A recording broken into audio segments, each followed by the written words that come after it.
To'xta mana. Keldik o'sha joyga. Dehqon ota mana. Biz ko'p tushamiz bu yerga hali o'zlari mol so'yib, o'zlari hali novoz ko'chiga qilishadi ovqatlarni. Bir yurgin seni olib kiraman, zo'r ovqat shashliklari hammadan sasi cho'tki. Bir tushib ko'raylikchi. Mazza ovqatlanamiz. Hali yo'limiz uzoqda.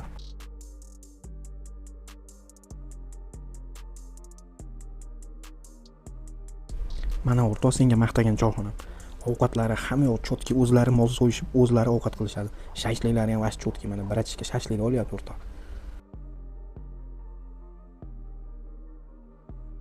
Assalomu alaykum. Keling. Assalomu alaykum. Opa, hormaylar, charchamayapsizlarmi? Rahmat, salomat bo'ling.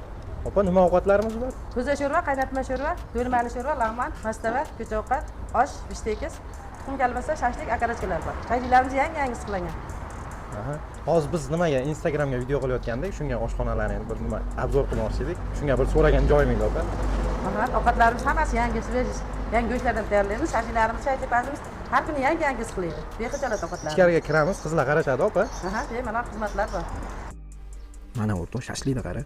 Chiroyliligini, salatlarini qara, sartelarini. Bu shanba gaplar uchun ekan. Ko'rgan sari yegin keladi. Bu yoqda mana povuragamiz oshni buzib, damlab olib, oshni buzib, Shavyor akalar yeyincha tayyorlayapti mana. Qossob akamiz bo'lsa, har kuni mol so'yishdan charchamas ekan. Har kuni bitta nova so'yishar ekan, qara do'stim. Gap yo'q lekin bitta molni o'tkazish o'rar ekan har kuni shashlik, pashlik ovqatlarga. Gap yo'q lekin. Ishlari вообще zo'r ekan.